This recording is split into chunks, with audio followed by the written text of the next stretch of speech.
너 지금 내 말이 말 같지 않니? 쨍그랑. 날카로운 파열음과 함께 찻잔 받침이 대리석 바닥 위에서 산산조각이 났다.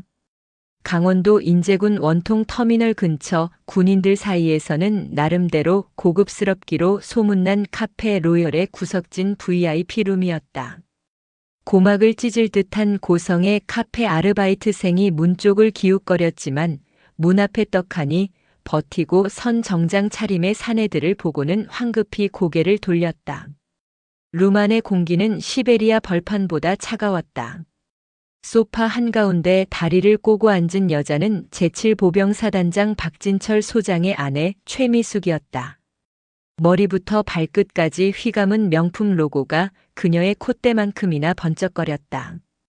그녀의 맞은편에는 흙먼지가 채 가시지 않은 전투복 차림의 여군 이시야 하사가 허리를 꼿꼿이 세운 채 앉아 있었다. 테이블 위에는 두툼한 흰 봉투가 놓여 있었다. 봉투 입구가 살짝 벌어져 그 안에 든 5만 원권 다발이 노골적으로 속살을 비추고 있었다. 사모님, 말씀하신 내용은 들어드릴 수 없습니다. 시아의 목소리는 낮지만 단단했다. 마치 바위 같았다. 미숙의 눈썹이 꿈틀거렸다. 그녀는 기가 막힌다는 듯 헛웃음을 터뜨리며 손에 든 부채를 쫙 펴서 입가를 가렸다. 어머, 얘 좀 봐. 못 들어주겠다니? 내가 뭐 대단한 거 시켰니? 우리 민우 피부가 약해서 햇볕 오래 쬐면 안 되는 거 너도 알잖아. 행군할 때 앰뷸런스 좀 태우고 아침 점호는 춥니까? 실내 점호로 빼달라는 게 그게 그렇게 어려워? 박민우 이병은 군인입니다. 다른 병사들도 모두 똑같이 훈련받고 생활합니다. 특정 병사에게만 특혜를 주는 건 군법 위반입니다. 군법? 야, 이시야. 미숙이 상체를 앞으로 숙였다. 진한 향수 냄새가 시아의 코를 찔렀다. 군법 위에 뭐가 있는지 알아? 사단장이야. 내 남편 말 한마디면 너 같은 부사관 나부랭이 하나 옷 벗기는 건 일도 아니라고. 융통성이 없으면 눈치라도 있어야지. 내가 지금 빈손으로 부탁하니? 미숙이 턱짓으로 돈봉투를 가리켰다. 이거면 내 월급 몇 달치는 될 거다. 촌 구석에서 고생하는데 이참에 차도 좀 바꾸고 피부과도 좀 다니고 그래야지. 여자가 피부가 그게 뭐니? 거칠어서 시집이나 가겠어?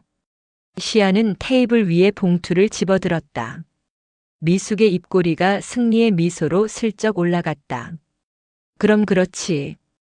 돈 싫다는 사람이 어디 있어. 하지만 예상은 보기 좋게 빗나갔다. 시아는 봉투를 미숙의 명품 핸드백 옆으로 쓱 밀어 넣었다. 마음만 받겠습니다. 그리고 민우가 정말 몸이 아프다면 절차대로 군병원 외래 진료를 신청하게 하겠습니다. 하지만 꾀병이나 단순한 투정이라면 분대장으로서 더 엄격하게 지도하겠습니다. 순간 미숙의 얼굴이 불그락푸르락 달아올랐다.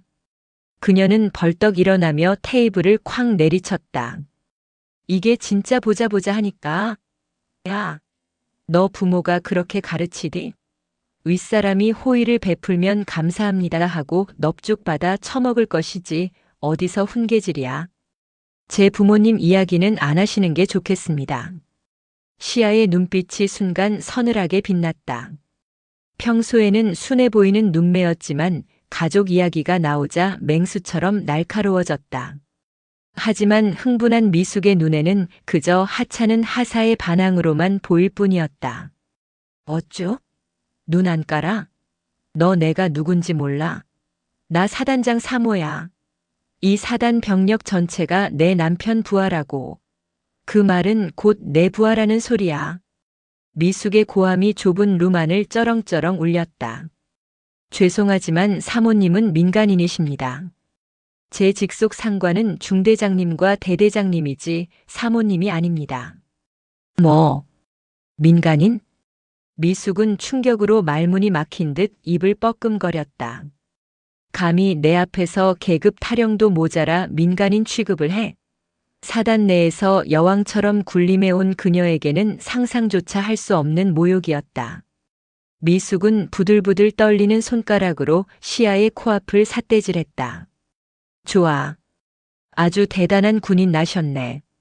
그래, 내가 언제까지 그렇게 뻣뻣한지 보자.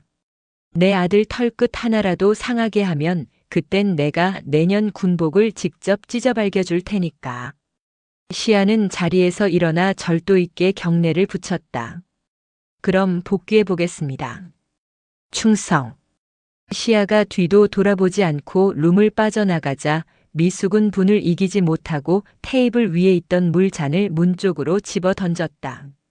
와장창. 유리 조각이 사방으로 튀었다. 밖에서 대기하던 운전병과 수행원들이 깜짝 놀라 뛰어들어왔다. 사모님, 무슨 일이십니까? 다 꺼져. 꼴도 보기 싫으니까. 미숙은 씩씩거리며 휴대폰을 꺼내들었다. 단축번호 1번. 화면에 내 사랑 당신이라는 이름이 떴지만 그녀의 표정은 악귀와 다름없었다. 여보, 나야. 당신 부대에 아주 건방진 년이 하나 있는데 당장 교육 좀 시켜야겠어. 뭐? 누구긴 누구야. 그 여우 같은 이시야 하사인지 뭔지 하는 계집애. 전화기 너머로 당황한 박 소장의 목소리가 들려왔지만 미숙의 귀에는 들리지 않았다. 그녀의 머릿속에는 오로지 하나, 감히 자신에게 훈계질을 한 저 건방진 하사를 어떻게 짓밟아 줄까 하는 생각뿐이었다. 카페를 나온 시아는 깊은 한숨을 내쉬었다. 강원도의 찬 바람이 뜨거워진 뺨을 스치고 지나갔다. 하늘은 맑았지만 마음은 먹구름이 잔뜩 낀 것처럼 무거웠다. 후. 시아는 주머니 속에서 낡은 폴더폰을 만지작거렸다. 단축번호 0번.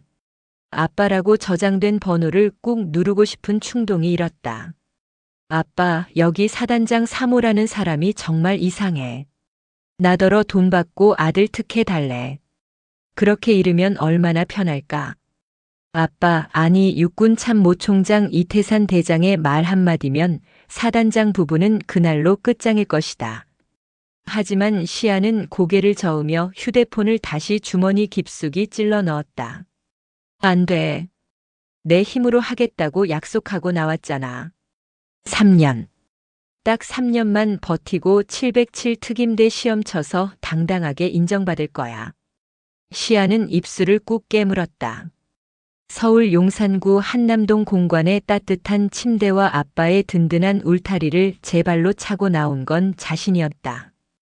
육군 참모총장의 딸이라는 꼬리표가 지긋지긋해서 진짜 군인이 되고 싶어서 선택한 길이었다. 부대로 복귀하는 버스에 오르며 시아는 차창 밖을 바라보았다. 멀리 산등성이에 걸린 해가 붉게 타오르고 있었다. 마치 앞으로 그녀에게 닥쳐올 시련을 예고하는 듯했다.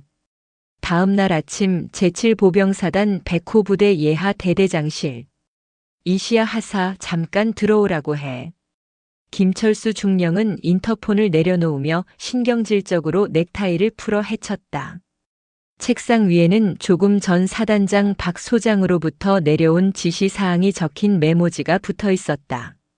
관심 간부 교육 요망. 군 기강 해임 및 상급자 가족 포함에 대한 예절 교육 철저. 사단장이 직접 전화를 걸어와 자네 대대 이 하사 말이야. 교육을 어떻게 시켰길래 집사람이 화병이 나서 눕게 만들어? 라고 쪼아댔으니 김중령 입장에서는 날벼락도 이런 날벼락이 없었다. 똑똑. 들어와. 문이 열리고 시아가 들어왔다. 군복 주름 하나 없이 칼같이 다려 입은 모습, 흐트러짐 없는 걸음걸이. 나무랄 데 없는 군인의 표본이었지만 지금 김중령의 눈에는 그저 골칫덩어리로만 보였다. 충성. 하사 이시야 대대장님 호출 받고 왔습니다. 야 이시야. 김중령이 삐딱하게 의자에 기대앉으며 펜을 딱딱거렸다. 너 어제 사모님 만났지? 그렇습니다. 가서 뭔 짓을 했길래 사단장님한테 전화가 오게 만들어? 너 군생활 편한가 보다. 아주 겁대가리를 상실했어? 사모님께서 부당한 요구를 하셨기에 거절했을 뿐입니다. 부당한 요구? 김중령이 코웃음을 쳤다. 야, 융통성 좀 가져라, 융통성 좀. 사모님이 아들 걱정돼서 좀 챙겨달라는 게 그게 그렇게 부당해? 내가 무슨 독립투사야? 정의의 사도야? 적당히 비위 좀 맞춰드리고 콩고물 좀 떨어지면 받아먹고. 그게 사회생활이고 군생활이야. 죄송합니다. 하지만 형평성에 어긋나는 특혜는 줄 수 없다는 게 제 소신입니다. 소신? 소신? 김중령이 벌떡 일어나 시아의 코앞까지 다가왔다. 누런 담배 냄새가 훅 끼쳤다. 내 소신 때문에 우리 대대 전체가 찍히게 생겼어, 지금. 사단장님이 너 주시하라고 하셨다. 너 오늘부터 각오해라. 김중령은 책상 위에 쌓여있던 서류 뭉치를 시아의 가슴팍에 툭 던졌다. 이거 오늘 내로 다 정리해서 가져와.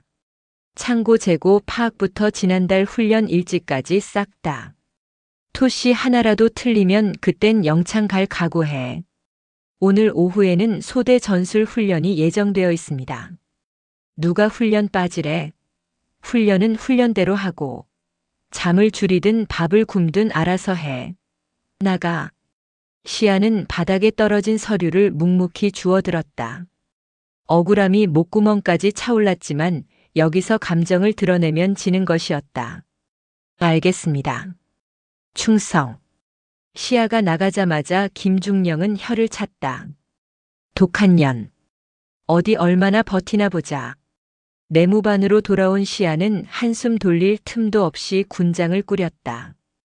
오후 훈련 준비 때문이었다. 그때 생활관 구석에서 킬킬거리는 웃음소리가 들려왔다.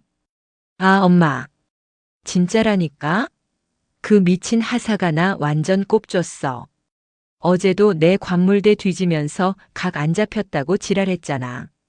박민우 이병이었다. 그는 침상에 비스듬히 누워 몰래 숨겨 들어온 스마트폰으로 통화 중이었다. 분명 일과 시간 중이었고 생활관 내 휴대폰 사용은 금지된 시간이었다. 시아가 성큼성큼 다가가 민우의 손에서 휴대폰을 낚아챘다. 박민우 이병. 뭐야? 민우가 놀란 토끼 눈을 뜨고 시아를 올려다봤다.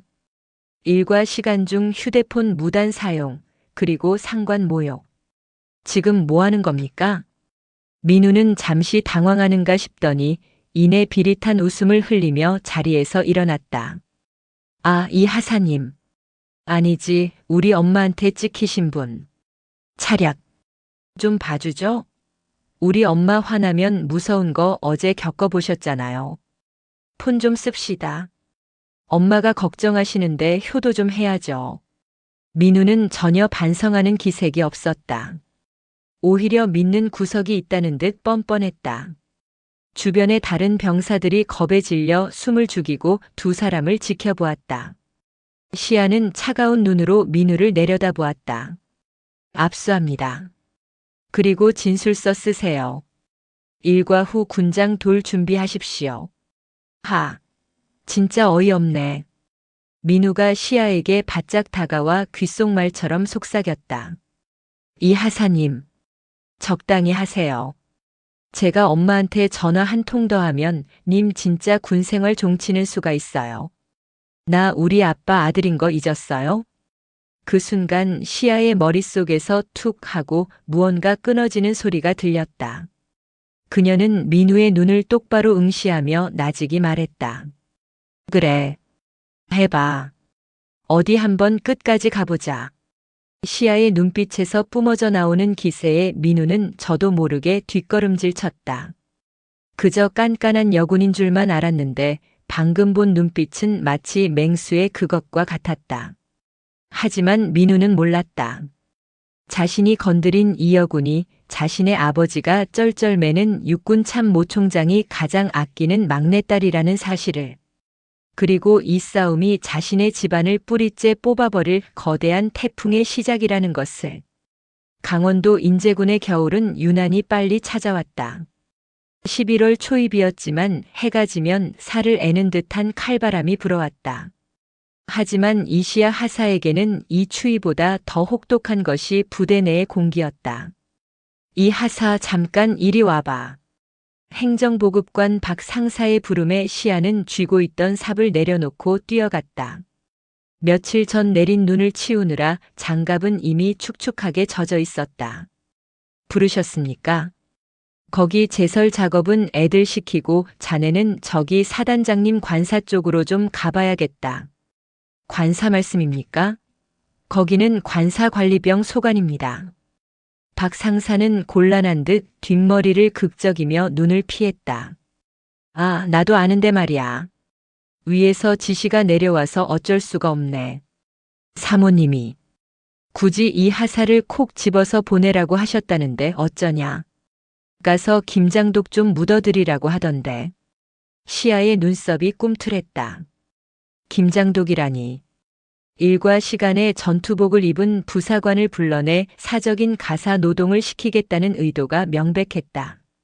행보관님, 저는 전투 부사관입니다. 그런 사적인 지시는 따를 수 없습니다. 아이고 이 사람아, 좀 융통성 있게 살자니까. 자네 요즘 찍혀서 간당간당한 거 몰라? 대대장님이 자네 벼르고 있어. 가서 신용이라도 좀 하고 와. 그래야 나도 편하고 자네도 편해. 박 상사의 애원 반 협박 반의 목소리에 시야는 입술을 깨물었다. 거절할 명분은 확실했으나 여기서 또 거절하면 애꿎은 행보관과 중대원들이 피해를 볼 게 뻔했다. 이것도 작전이라면 작전이었다. 적진의 동태를 살피러 가는 셈 치자. 알겠습니다. 다녀오겠습니다. 시야가 관사에 도착했을 때 마당에는 이미 절인 배추가 산더미처럼 쌓여 있었다. 그리고 그 앞 밍크 코트를 걸친 최미숙이 따뜻한 유자차를 호호 불며 서 있었다. 어머, 이제 오니? 군인이라 그런가 걸음이 굼뜨네. 용무가 무엇입니까? 시야가 딱딱하게 묻자 미숙은 턱짓으로 마당 구석의 땅을 가리켰다. 보이지? 저기 땅 좀 파. 김장독 묻게. 우리 집 관리병 애들은 힘이 없어서 영 시원찮아서 말이야. 군인이니까 삽질은 잘할 거 아니야? 시야는 말없이 삽을 집어들었다. 거절하고 돌아설 수도 있었지만 그랬다간 내일 당장 부대원들에게 어떤 불똥이 튈지 몰랐다. 깡깡. 얼어붙은 땅은 돌덩이처럼 단단했다. 시야가 곡괭이질을 할 때마다 손울림이 어깨까지 전해져 왔다.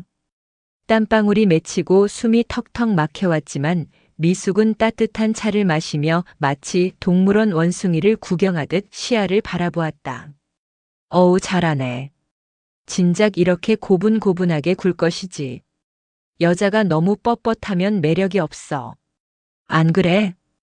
그때 현관문이 열리고 박민우 이병이 트레이닝복 차림으로 나왔다. 손에는 귤이 들려 있었다. 엄마 밖에서 뭐해? 추운데 들어와.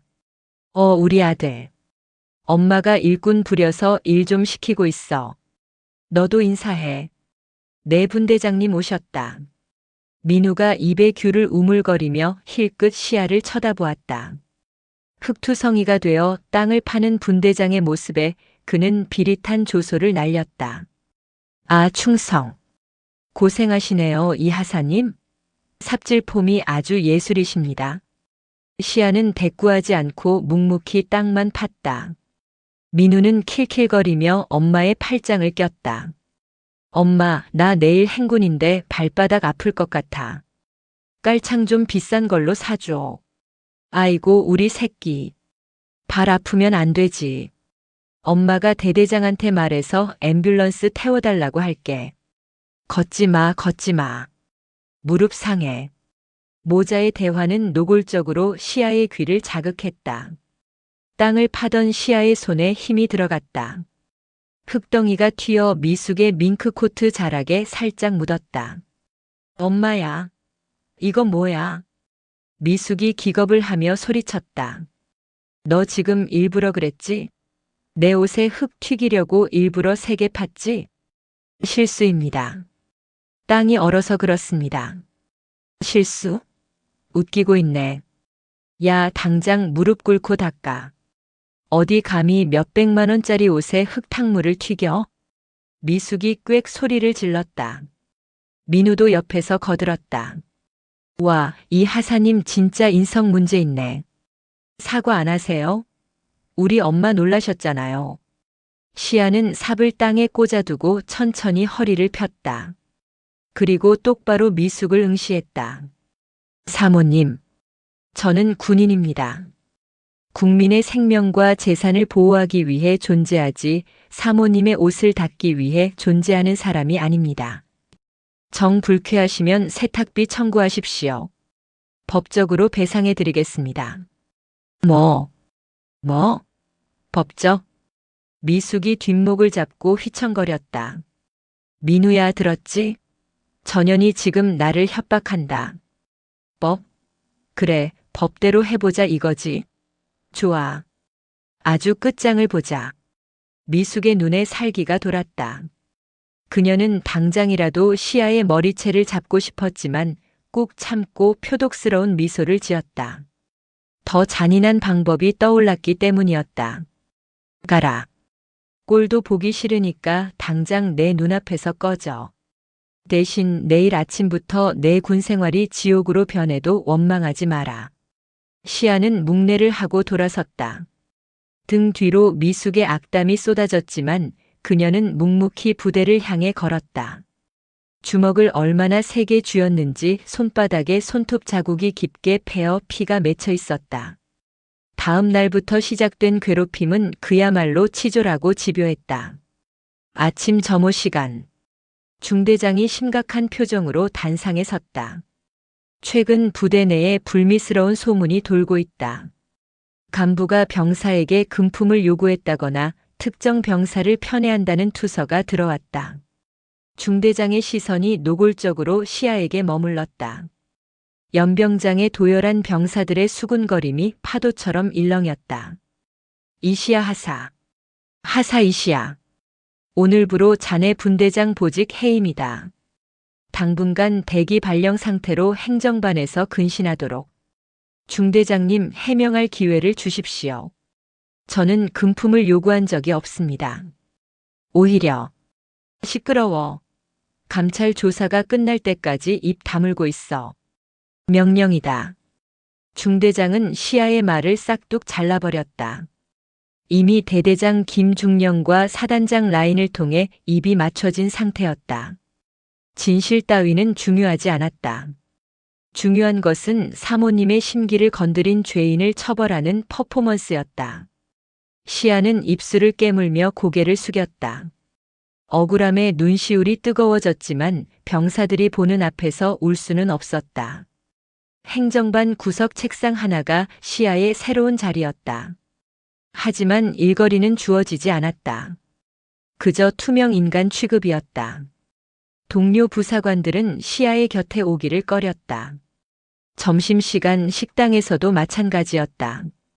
시아가 식판을 들고 자리에 앉으려 하자 먼저 앉아있던 하사들이 슬금슬금 자리를 피했다. 야, 자리 옮기자. 똥물 튀길라. 그러게 왜 사모님한테 대들어서. 쯧쯧. 주제 파악 좀 하지. 들으라는 듯이 내뱉는 비아냥거림. 믿었던 동기 김하사마저 시아와 눈이 마주치자 황급히 고개를 돌렸다. 고립감. 그것은 육체적인 고통보다 더 끔찍했다.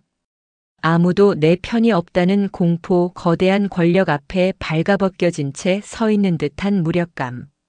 그때 식당 입구에서 왁자지껄한 소리가 들려왔다.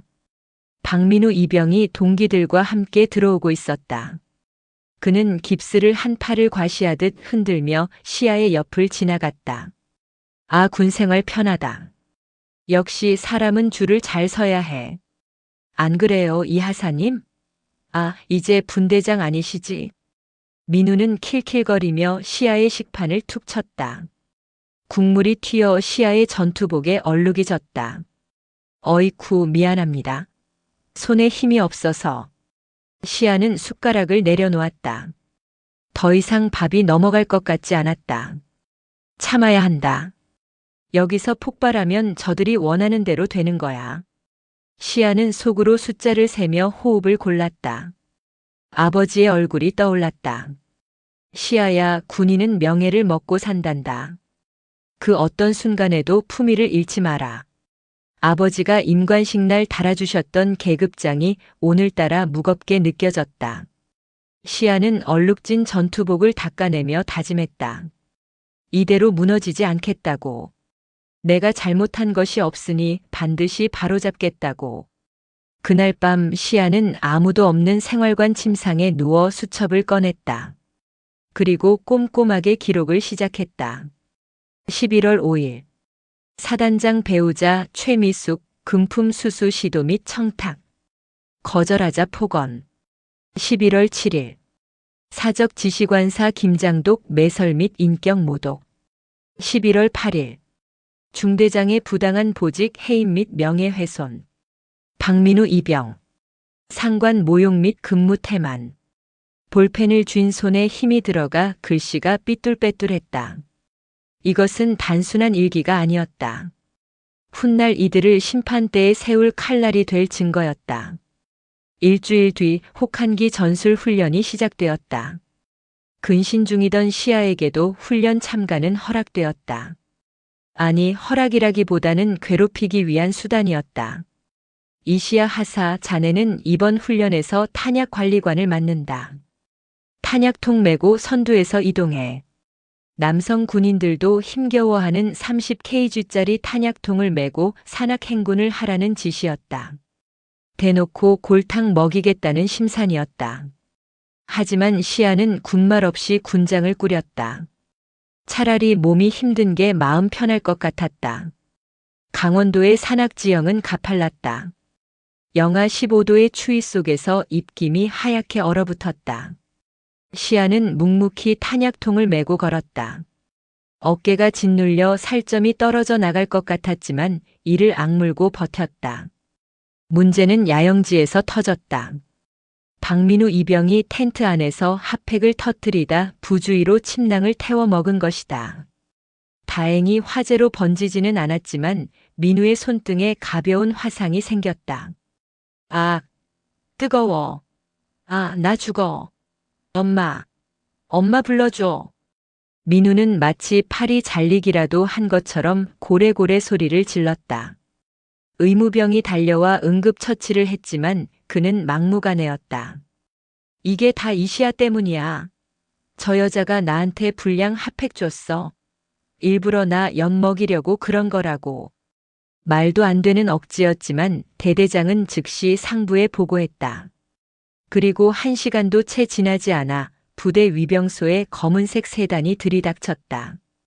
최미숙이었다. 그녀는 차에서 내리자마자 의무대로 직행했다.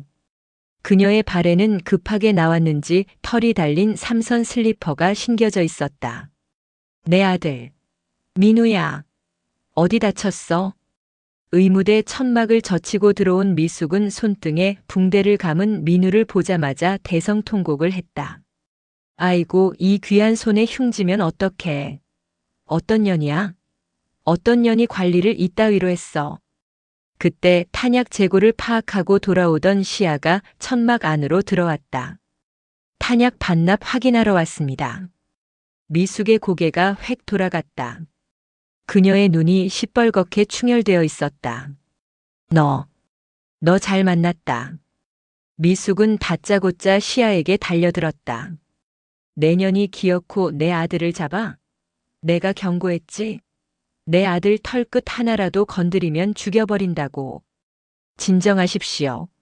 민우 이병의 부주의로. 짝.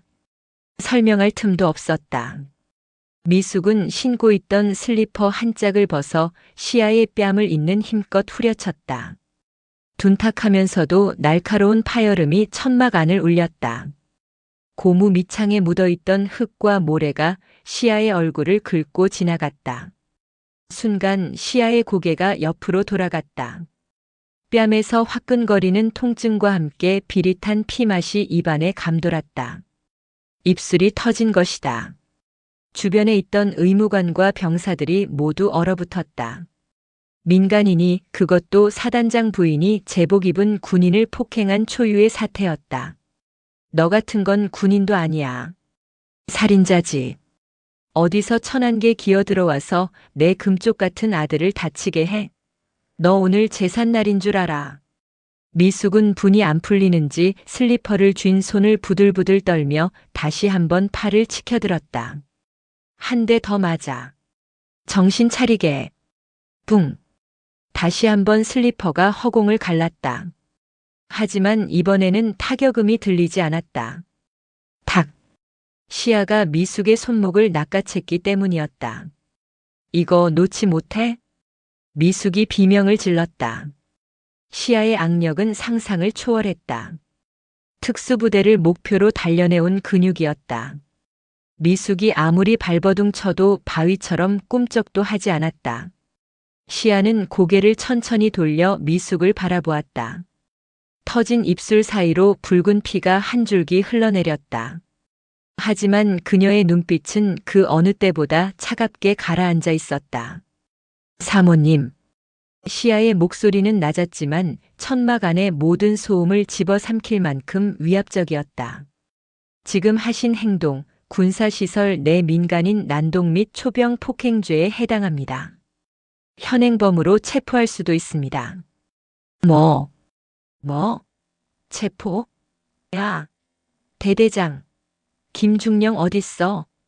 얘 당장 안 끌어내. 미숙이 악을 쓰며 뒤를 돌아보았다. 하지만 뒤따라 들어온 김중령조차 시아의 기세에 눌려 섣불리 다가오지 못하고 있었다. 그만큼 지금 시아에게서 뿜어져 나오는 살기는 섬뜩했다. 시아는 잡고 있던 미숙의 손목을 거칠게 놓아주었다. 미숙이 중심을 잃고 휘청거렸다. 더 때리십시오. 하지만 기억하십시오. 이 슬리퍼 자국 제 얼굴이 아니라 사모님 인생에 남게 될 겁니다. 시아는 툭 하고 뱉듯이 말을 던지고는 경례도 없이 천막을 나갔다. 미숙은 멍하니 서서 시아의 뒷모습을 바라보았다. 방금 마주친 눈빛, 그것은 겁먹은 피식자의 눈이 아니었다. 먹잇감의 목덜미를 노리는 포식자의 눈이었다. 등골이 오싹해졌다. 뭐야? 저 기집애. 방금 그 눈빛 뭐냐고. 하지만 미숙은 애써 불안감을 떨쳐냈다. 그래봤자 백없는 하사 나부랭이일 뿐이다. 내 남편이 사단장인데 제가 어쩔 거야. 그녀는 바닥에 떨어진 슬리퍼를 신경질적으로 꿰어 신으며 소리쳤다. 김중령, 뭐해?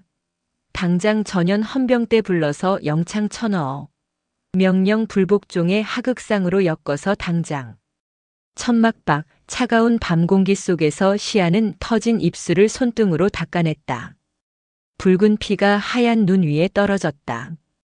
그녀는 주머니 속에서 녹음기를 꺼냈다. 빨간 불빛이 깜빡이고 있었다. 녹음이 저장되었습니다. 시아는 밤하늘을 올려다보았다. 북두칠성이 유난히 밝게 빛나고 있었다. 아빠, 이제 보여드릴게요. 제가 어떻게 이기는지. 반격의 서막이 올랐다.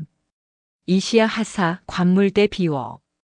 헌병대 수사관들이 내무반에 들이닥친 건 시아가 슬리퍼로 맞은 그날 밤이었다.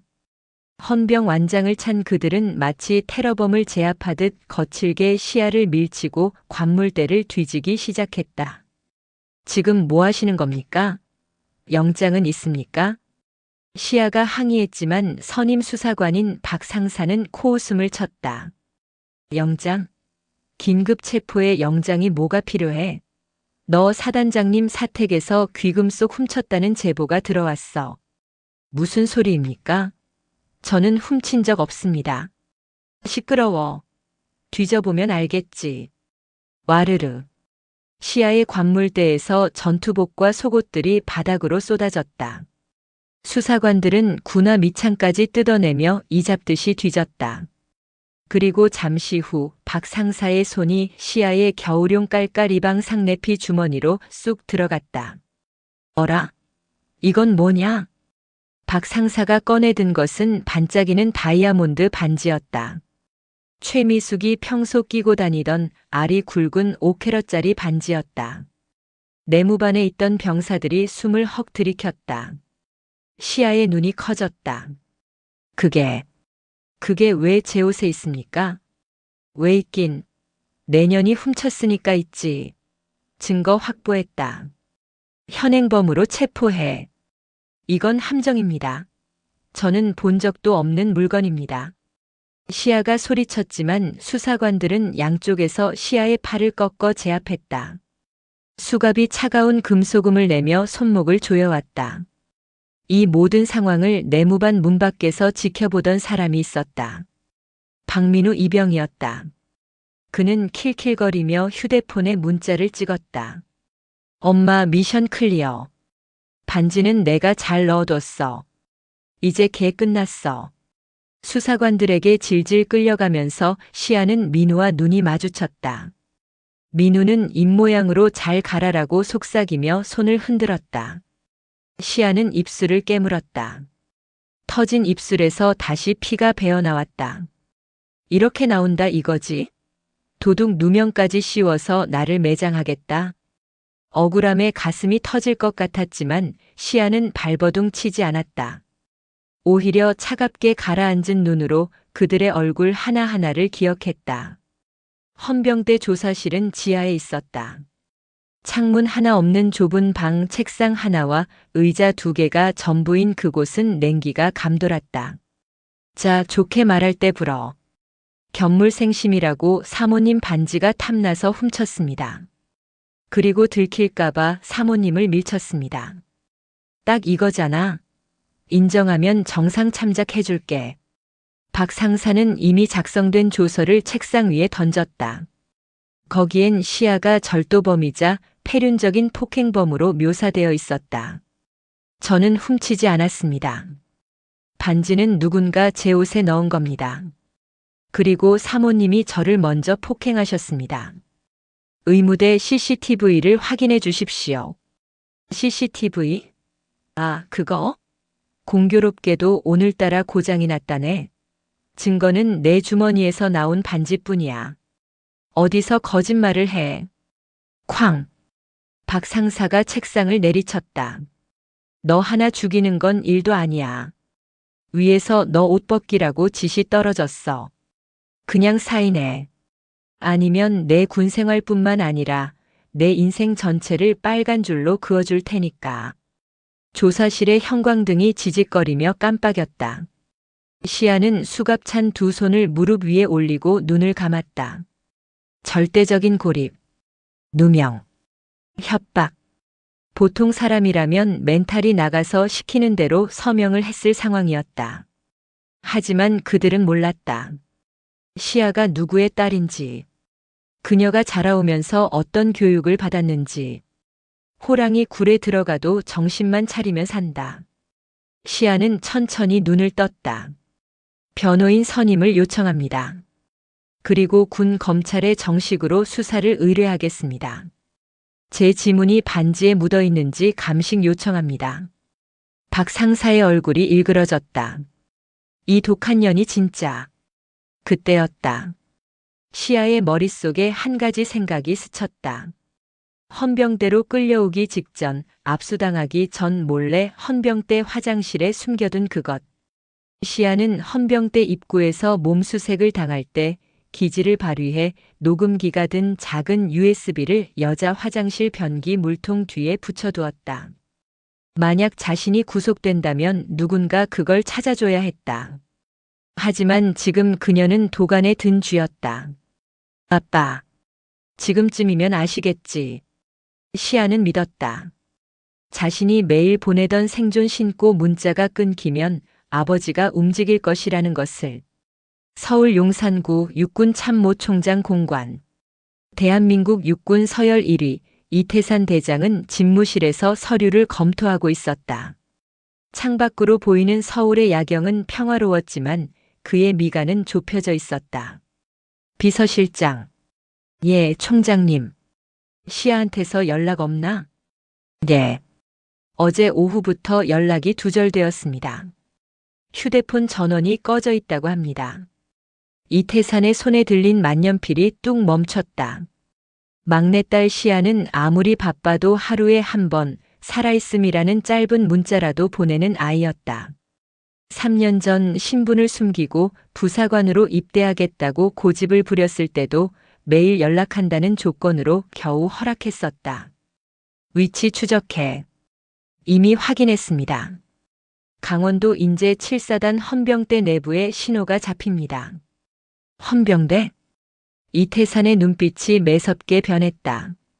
훈련 중이라면 연병장이나 산속이어야 했다. 헌병대에 있다는 건 사고가 났거나 사고를 쳤다는 뜻이었다. 그때 비서실장의 태블릿 PC로 암호화된 메일 한 통이 도착했다. 발신인 7사단 보안과 김중사 시아의 숨겨진 조력자 제목 긴급 보고. 이시아 하사 관련. 비서실장이 급히 내용을 확인하더니 사색이 되어 이태산에게 태블릿을 건넸다. 총장님, 이거 보셔야겠습니다.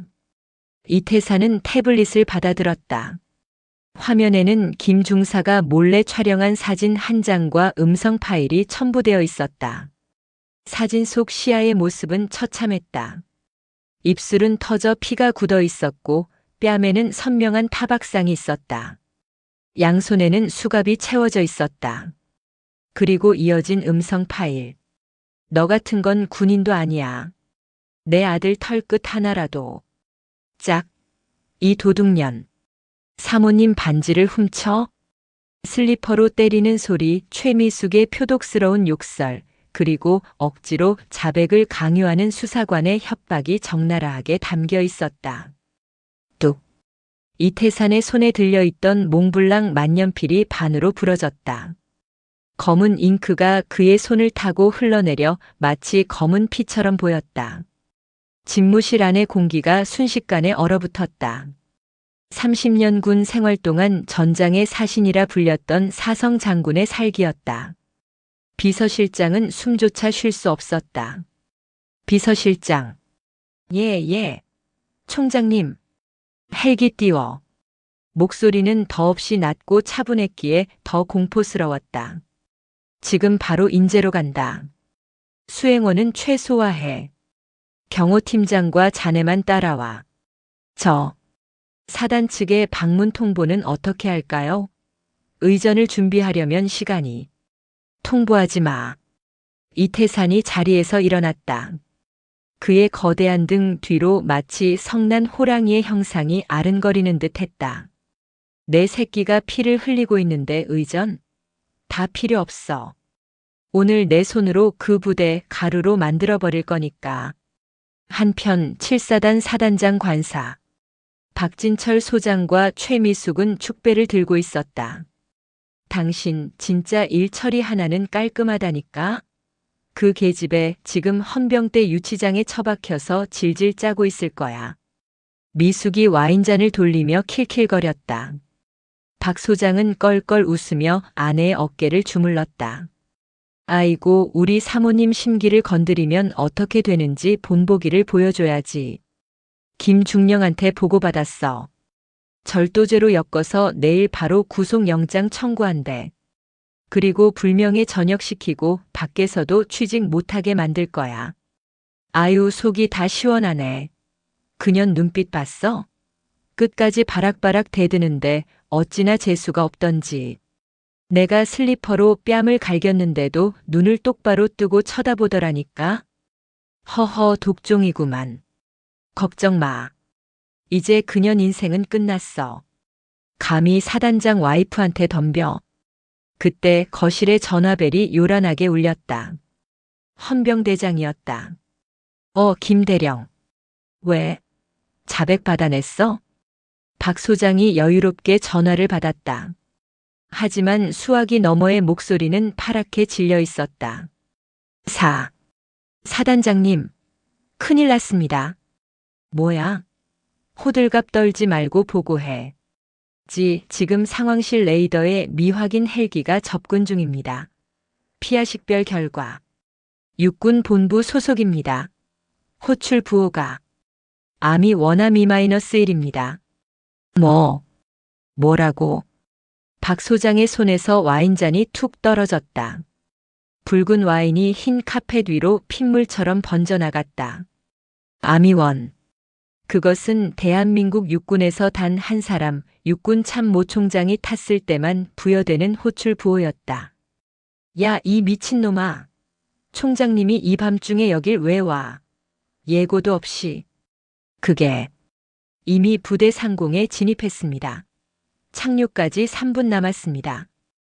으악. 박 소장은 비명을 지르며 소파에서 굴러떨어졌다. 여보, 왜 그래? 무슨 일이야? 미숙이 놀라서 물었지만 박 소장은 대답할 겨를도 없이 속옷 바람으로 현관을 향해 뛰었다. 비상. 전 부대 비상 걸어. 야, 그 이시야 하사. 걔 어디 있어? 걔 당장 숨겨. 뭐? 걔를 왜 숨겨? 총장님이 오신다고. 만약 총장님이 걔 꼴을 보면 우리 다 죽어. 빨리 아무도 모르는 창고 같은데 처박아 두라고 해. 당장. 두두두두두두두. 칠흑 같은 밤하늘을 찢을 듯한 헬기 소리가 7사단 연병장을 뒤흔들었다. 갑작스러운 비상사태에 자다가 뛰쳐나온 참모들과 병사들이 허둥지둥 도열했다. 박 소장은 전투복 상의 단추도 제대로 못 채운 채 헐레벌떡 연병장으로 달려나갔다. 최미숙은 상황 파악이 안 된 채 관사 창문으로 그 광경을 덜덜 떨며 지켜보고 있었다. 거대한 수리온 헬기가 흙먼지를 일으키며 착륙했다. 로터바람이 어찌나 거센지 도열에 있던 대대장 김중령의 모자가 날아가 버렸다. 쿠궁. 헬기 문이 열리고 트랩이 내려왔다. 가장 먼저 내린 것은 검은 정장을 입은 경호원들이었다. 그들은 살벌한 눈빛으로 사방을 경계했다. 그리고 그 뒤로 야전 상의를 걸친 거구의 남자가 모습을 드러냈다. 어깨에 번쩍이는 별 4개. 육군 참모총장 이태산이었다. 충성. 육군 참모총장님의 부대 방문을 환영합니다. 박 소장이 목이 터져라 소리치며 거수 경례를 했다. 옆에 있던 참모들도 일제히 경례를 붙였다. 충성. 하지만 이태산은 경례를 받지 않았다. 그는 마치 눈앞에 있는 자들이 투명 인간이라도 되는 듯 묵묵히 연병장 바닥을 밟았다. 저벅저벅. 군화 소리가 심장을 짓누르는 듯 했다. 이태산은 박 소장의 코앞까지 다가와 멈춰섰다. 박 소장은 숨이 턱 막혔다. 총장의 눈빛은 사람을 보는 눈이 아니었다. 벌레를, 아주 더러운 벌레를 보는 눈이었다. 박 소장. 예. 사단장 소장 박진철. 부대가 아주 평화롭군. 밤손님이 와도 모를 정도로. 시정하겠습니다. 갑작스러운 방문이라 미처 준비를.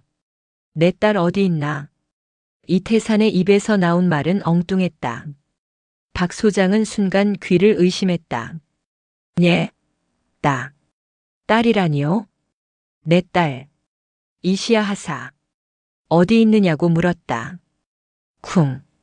박 소장의 심장이 바닥으로 떨어지는 소리가 들리는 듯 했다.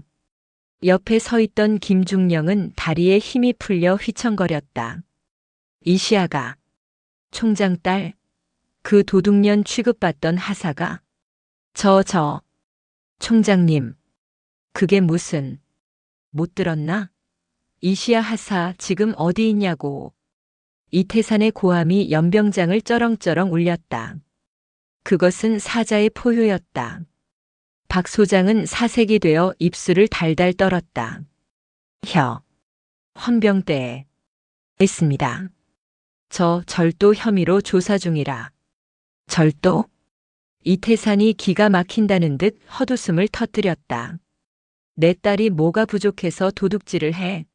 내 재산이 얼만지 알고 짓거리는 건가? 이태산은 옆에 있던 비서실장에게 손짓했다. 비서실장은 들고 있던 태블릿 PC를 박 소장 얼굴 앞에 들이밀었다. 화면에는 퉁퉁 부은 얼굴로 수갑을 차고 있는 시아의 사진이 떠 있었다. 이게 자네가 말한 절도범의 모습인가? 이태산의 목소리가 낮게 깔렸다. 감히 내 딸의 얼굴에 손을 대? 내 마누라가. 박 소장은 그 자리에서 털썩 주저앉고 말았다. 오줌을 지렸는지 바지춤이 축축하게 젖어 들어갔다. 안내해. 헌병대로. 이태산은 쓰러진 박 소장을 넘어 그대로 헌병대 건물을 향해 성큼성큼 걸어갔다. 뒤따르던 경호원들이 길을 막는 간부들을 거칠게 밀쳐냈다. 한편 헌병대 유치장. 박 상사는 밖에서 들려오는 헬기 소리에 의아해하며 시야를 다그치고 있었다. 야, 밖이 소란스러운 거 보니까 사단장님 오셨나 보다. 너 이제 진짜 끝났어. 빨리 지장 찍어. 그때였다. 쾅. 철문이 굉음과 함께 떨어져 나갈 듯 열렸다. 헌병들이 놀라 총을 겨누려다 들어오는 인물의 어깨에 달린 별을 보고는 얼어붙어 버렸다. 이태산이 좁은 조사실 안으로 들어왔다. 그의 눈에 가장 먼저 들어온 것은 낡은 철제 의자에 묶여있는 딸 시아였다. 터진 입술, 헝클어진 머리카락, 그리고 손목을 조이고 있는 은색 수갑. 시아가 천천히 고개를 들었다. 퉁퉁 부은 눈이 아버지를 향했다. 아, 아빠. 그 한마디에 이태산의 억장이 무너져 내렸다. 천하의 사성 장군, 전쟁터에서도 눈 하나 깜짝 안 하던 강철 같은 남자의 눈가가 붉어졌다. 이태산은 한 걸음에 달려가 박 상사를 어깨로 밀어버리고 시아 앞에 무릎을 꿇었다. 시아야. 떨리는 손이 딸의 상처투성이 뺨을 어루만졌다. 늦어서 미안하다. 아빠가 너무 늦게 왔어. 시아의 눈에서 참았던 눈물이 툭 떨어졌다. 아빠, 나 안 훔쳤어. 진짜야. 안다. 알아. 내 딸이 그럴 리가 없지. 이태산은 시아를 와락 끌어안았다. 그리고 천천히 고개를 돌려 구석에 처박혀 벌벌 떨고 있는 박 상사를 바라보았다. 열쇠. 예. 예. 수갑 열쇠 내놓으라고. 이 개새끼야. 이태산의 고함에 박 상사는 비명을 지르며 열쇠를 바닥에 떨어뜨렸다. 찰칵. 수갑이 풀렸다. 이태산은 자신의 야전 상의를 벗어 시아의 어깨에 덮어주었다. 그리고 딸을 부축해 일으켜 세웠다. 조사실 밖 복도에는 어느새 박진철 소장과 김철수 중령, 그리고 소식을 듣고 달려온 최미숙이 헐레벌떡 도착해 있었다. 최미숙은 아직 상황 파악이 덜 된 채 남편이 주저앉아 있는 걸 보고 소리쳤다. 여보, 왜 그래? 전현이 뭐라고 했길래? 그때 이태산이 시야를 부축한 채 조사실 문을 나섰다. 최미숙의 눈이 이태산과 마주쳤다. 당신은? TV에서나 보던 얼굴. 대한민국 군인이라면 누구나 아는 얼굴. 이태산은 시야를 비서실장에게 잠시 맡기고 천천히 최미숙 앞으로 걸어갔다. 그의 군화 발소리가 복도를 울릴 때마다 최미숙의 심장은 쪼그라들었다.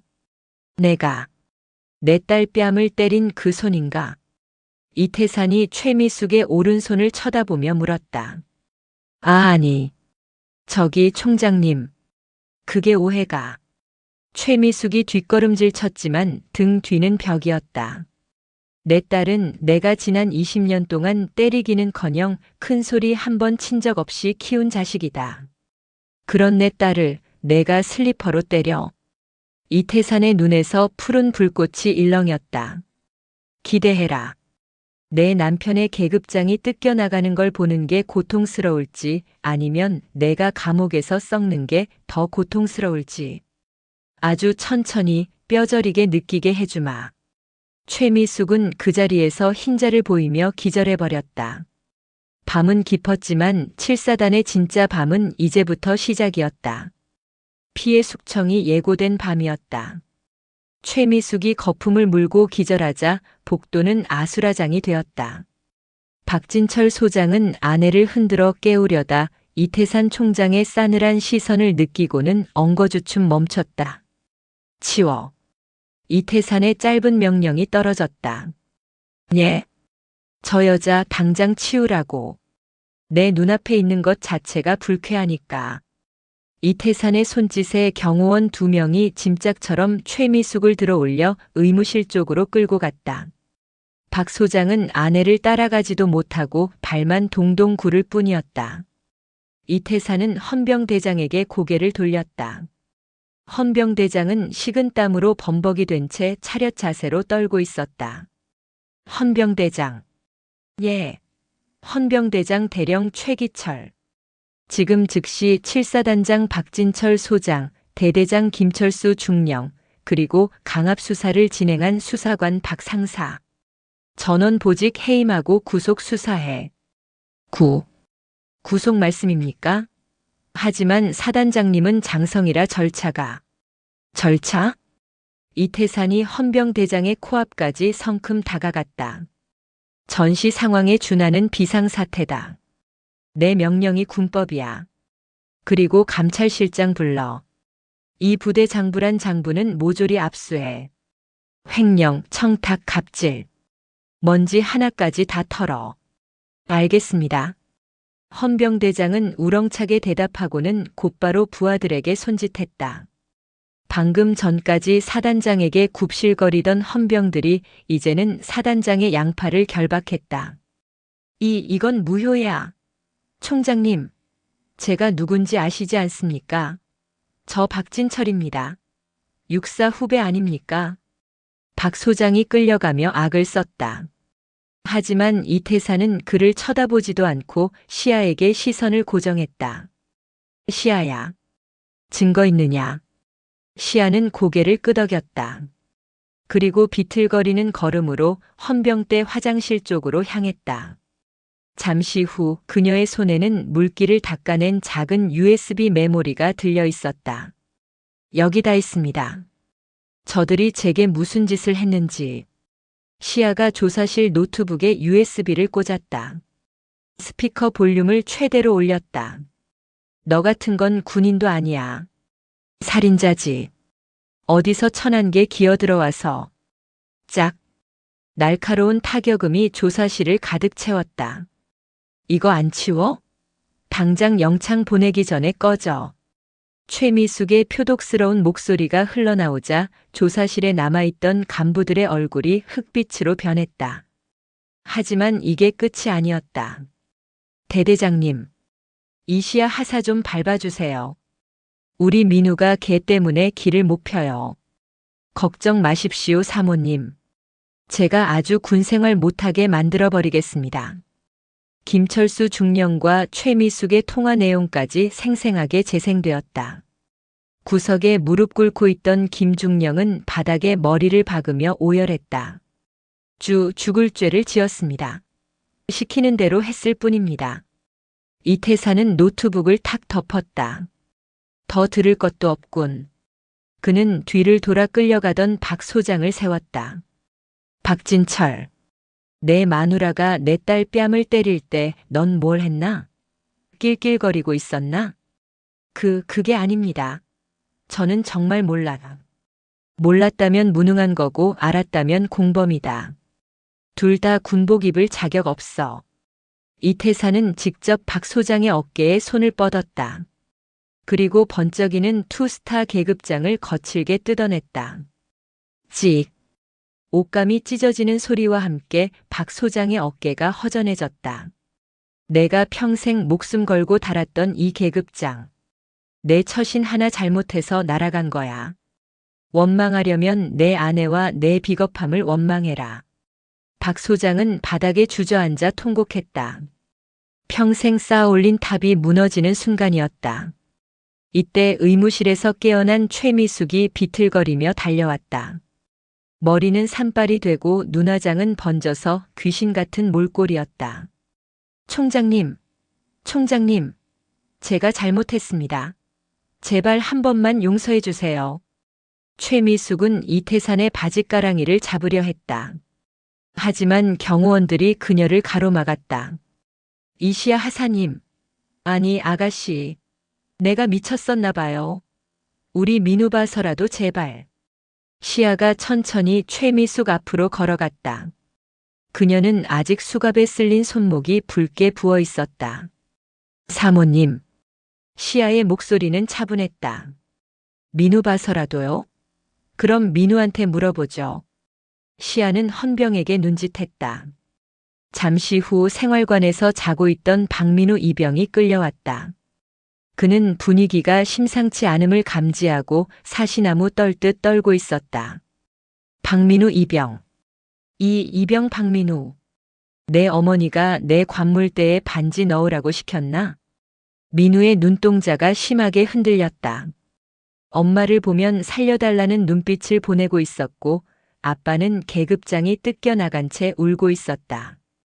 그리고 눈앞에는 전설적인 육군 참모 총장이 서 있었다. 이태산이 낮게 으르렁거렸다. 사실대로 말하면 참작해주겠다. 하지만 거짓말하면 너도 공범으로 군사재판이다. 민우는 털썩 무릎을 꿇었다. 지가 그랬습니다. 엄마가 시켰어요. 안 그러면 용돈 끊는다고. 반지는 엄마가 면회 왔을 때 몰래 줬습니다. 저는 억지로 한 겁니다. 이 나쁜 자식아. 최미숙이 비명을 질렀다. 내가 널 어떻게 키웠는데. 내가 감히 애미를 팔아? 엄마 때문이잖아. 엄마가 시키는 대로 했다가 우리 집 다 망했잖아. 서로를 물어뜯는 모자의 추악한 모습. 시아는 씁쓸한 표정으로 그들을 내려다보았다. 보셨죠? 이게 사모님이 그토록 자랑하던 귀한 아들의 실체입니다. 시아는 아버지 이태산을 바라보며 말했다. 아빠, 이제 가요. 여기 공기가 너무 탁해서 숨을 못 쉬겠어. 이태산은 고개를 끄덕이며 딸의 어깨를 감싸 안았다. 그래. 가자. 나머지는 법이 심판할 거다. 두 부녀가 헌병대 건물을 빠져나갈 때 등 뒤에서는 최미숙의 절규와 박 소장의 통곡 소리가 끊이지 않았다. 밤하늘의 별들은 그 어느 때보다 차갑게 빛나고 있었다. 한 달 후, 대한민국 뉴스는 갑질 장군 부부의 몰락이라는 헤드라인으로 도배되었다. 7사단장 부부 뇌물 수수 및 부하 직원 폭행 혐의로 구속 기소 육군 참모 총장의 딸 신분 숨기고 복무. 갑질 피해 사실 드러나 충격. 세상은 떠들썩했다. 박진철 전 소장은 불명예 전역은 물론 연금 박탈, 징역 3년을 선고받았다. 최미숙은 특수폭행, 무고죄, 뇌물공여 등 죄목이 10가지가 넘어 징역 5년이 확정되었다. 대대장 김철수 역시 파면되어 군복을 벗었다. 박민우는 타부대로 전출갔지만 폐륜아이자 내부 고발자라는 낙인이 찍혀 관심병사로 남은 군 생활을 고통 속에 보내야 했다.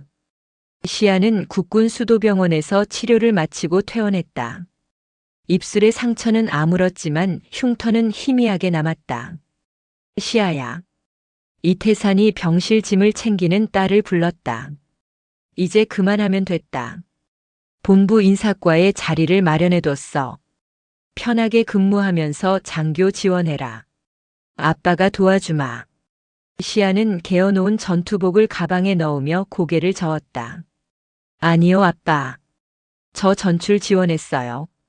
전출? 어디로 말이냐? 특수전 사령부 707 특수임무단이요. 다음 주에 선발 테스트 있어요. 이태산의 눈이 커졌다. 707은 여군 중에서도 인간 병기들만 모이는 곳이었다.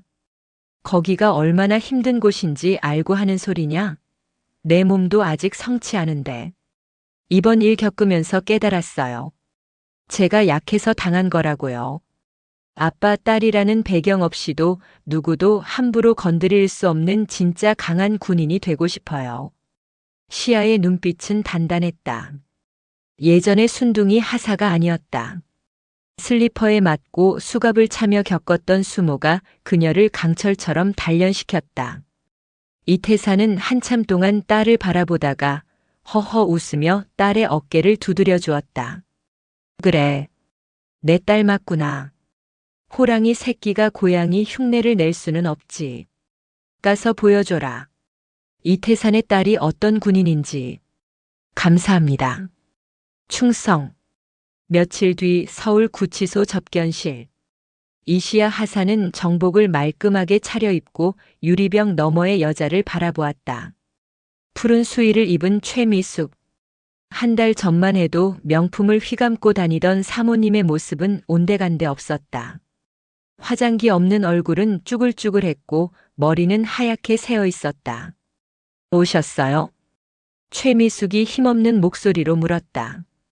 그녀는 시아의 눈을 제대로 쳐다보지도 못했다.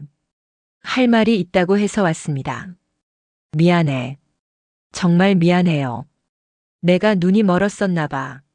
총장님 따님인 줄 알았으면. 아직도 모르시네요. 시아가 말을 끊었다.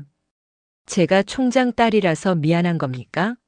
만약 제가 진짜 힘없는 흙수저 하사였다면 사모님은 여전히 저를 짓밟고 깔깔거리셨겠죠. 그게 아니라. 사모님, 기억나십니까? 제 뺨을 때리면서 하신 말씀. 시아는 유리벽에 손을 대었다. 계급이 인격이라고 하셨죠. 틀렸습니다. 시아는 자신의 가슴에 달린 하사 계급장을 어루만졌다. 계급은 책임입니다.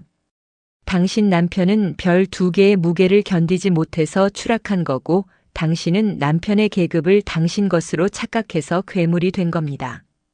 최미숙은 고개를 떨구고 흐느꼈다. 후회의 눈물이었지만 너무 늦은 눈물이었다. 죗값 치르세요.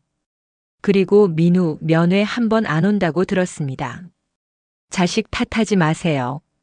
그 아이 괴물로 만든 건 바로 당신이니까. 시아는 자리에서 일어났다. 뒤도 돌아보지 않고 접견실을 나서는 그녀의 발걸음은 깃털처럼 가벼웠다. 1년 후 경기도 이천 특수전사령부 연병장. 교육생 127번. 더 빨리 못 뛰어? 나고하면 집에 간다. 교관의 고함 소리가 흙먼지 속에 울려 퍼졌다. 진흙탕을 구르고 타이어를 끌며 달리는 교육생들 사이에서 유독 눈에 띄는 여군이 있었다. 진흙투성이 얼굴, 땀으로 젖은 머리카락. 하지만 눈빛만은 형형하게 빛나고 있었다. 이시아였다. 그녀는 숨이 턱끝까지 차올랐지만 멈추지 않았다.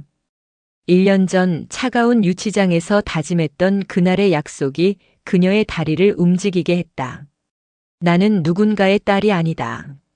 나는 대한민국 육군 하사 이시아다. 결승선이 보였다. 시아는 마지막 힘을 짜내어 질주했다. 악, 악, 악.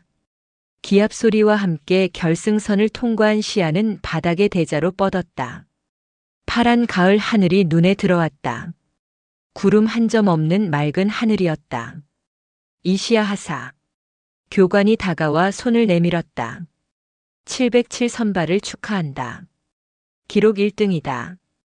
시아는 교관의 손을 잡고 일어났다. 온몸이 부서질 듯 아팠지만 입가에는 환한 미소가 번졌다.